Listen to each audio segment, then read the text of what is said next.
Hey, what's up? It's Martin again. Just wanted to give a quick rundown of what went down this weekend. So we started working on Flaco's motor, his 2jz-gte. We installed the flywheel, pressure plate, clutch kit, the whole kit and caboodle. Installed a tranny onto the motor. I want to show you a couple of pics of that and a couple of clips here and there of when we were putting the clutch and pressure plate together. We're gonna get a full video of the install. This was just like, oh shit, let's just record this and throw it up on the channel. Why not? Hell. I also wanted to let y'all know about a couple of projects that we're working on. I don't know if you guys can see that over there. Not the garbage. It's another turbo IS300 that I have recently acquired. It's a original 5-speed car. It's turbocharged. When we got the car, it's actually a friend of mine that had bought it. We had changed water pump, timing belt, valve cover gaskets, front main seal, cam seals, the works. Did all that, and then the car didn't want to turn on. Don't know what the hell the freaking problem was at first, but it would crank and crank and crank. Couldn't figure it out. My boy Chris came from Staten Island, give me a hand, and he got the car started.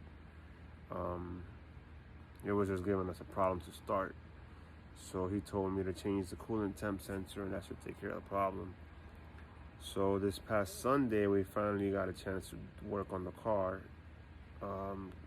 Well, the car's mine now because guy gave up on it. He was just fed up with it, so I bought the car off of him. We ended up changing the coolant temp sensor, the cam sensor, and the throttle body because it was acting up. That was a pain in the ass. But now the car's running. Before I had got the car off of him, we also swapped his turbo out. We put a Precision 62 turbo. My boy Mario helped me out with that, and the water pump and timing belt install on the car. So here's a couple of clips from this past Sunday, so y'all can see what we did. But before that, let me just show you guys Flaco's motor and what we got done with it. So this here is Flaco's motor. 2jz-gte. We installed the ATI super damper on his. This is the one that we went with on his. On my motor, we went with the fluid damper. Did a couple of checks and reviews on it, and there's not really much difference in these two, except that this one here is rebuildable. From what I'm told, ATI will rebuild it for you obviously for a fee after a certain mileage. I'm not sure exactly what the mileage is. And on the super damper, the fluid damper, it's filled with some type of liquid which self-tunes the dampener for whatever engine modifications you make. So I think that's a pretty good deal there. They're both about the same price. We got ours from V Raceworks. Shout out to Rob, V Raceworks. Also hooked us up with the HKS cam gear and the HKS timing belt. Anyway, enough of that. Back to Flaco's motor. So we installed the super damper on his.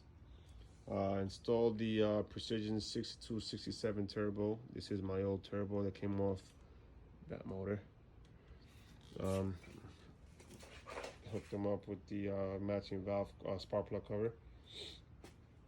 And here's the transmission, R154. Don't know who's made this shifter, but it's a R154 shifter. And now I will show you the clips that we did get to do when we installed the clutch, pressure plate, and flywheel. So we just installed a snap ring that holds this collar down to the throwout bearing. We're watching this video, Pure Function Super Build. Kind of helps out, kind of doesn't, but you know, it's kind of a pain in the butt. Hi, Miracle. Hello. So basically what we did, we put the snap ring over the collar over here, you can see, and with two of us, obviously, we used one screwdriver to hold it down and try to pinch it in there, and then slide the rest of the snap ring with another flathead until it catches. So that's how we got that part done. Now we're gonna put the rest of these plastic spacer,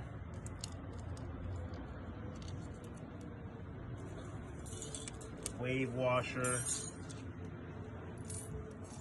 and then the other snap ring onto the throwout bearing to hold it down to the pressure plate. It actually goes from the bottom. Well, I'll show you in a minute. Enjoy. All right, so we just put the other side of the throwout bearing onto the pressure plate. Like I told you earlier, it's very simple. You put the plastic spacer in first, the wave washer, and then the snap ring. And we used this little junk to hold this up so that it doesn't, you know, give it space to bring it up. Use two flatheads, hold on one side, and just pretty much shimmy it all the way around until it snaps into place. And now this is ready to go onto the motor. That's it. All right, so we got the flywheel put on. The clutch is on. Obviously, you use the clutch alignment tool if you're gonna put it in this way. Then we got the pressure plate on. Again, Loctite for the pressure plate bolts. And now we're gonna torque it down to specs as soon as I find out what the torque specs are. So we put the freaking pressure plate and the clutch, everything back on, all on the motor. Loctite and everything. The screws we got from pressure plate to flywheel screws we got from Drift Motion.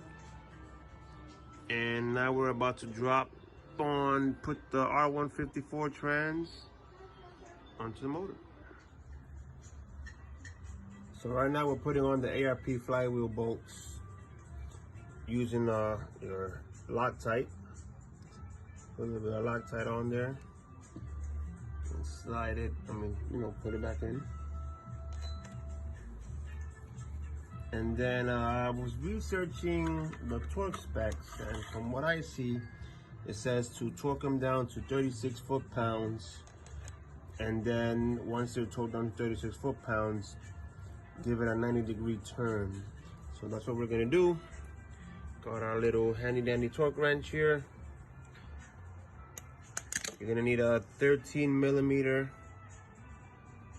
Yeah, where's the number? Right there. 12-point for the ARP flywheel bolts. Well, this is another turbo IS300 we have, aka Thanos. I didn't make the name. So we were having an issue with this one because it didn't want to start when it's cold.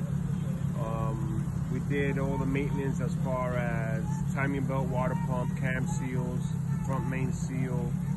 We changed the turbo. We put a Precision 6262 turbo. And after we did all that, for some reason the car didn't want to turn on.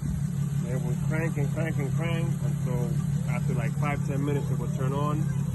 So today, Flaco and I decided to we were gonna tear it apart and like part it out. So we took the intake manifold completely off, fuel roll, everything.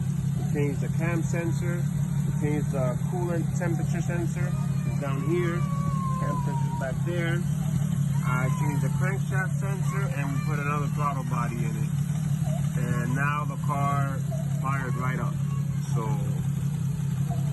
running, it's a stock everything on this car, just turbocharged. Stock ECU, stock injectors, no fuel return line, just a basic little turbo setup, and the car, runs. I don't know, a little bit rough, so I gotta check that, see what's going on with that one.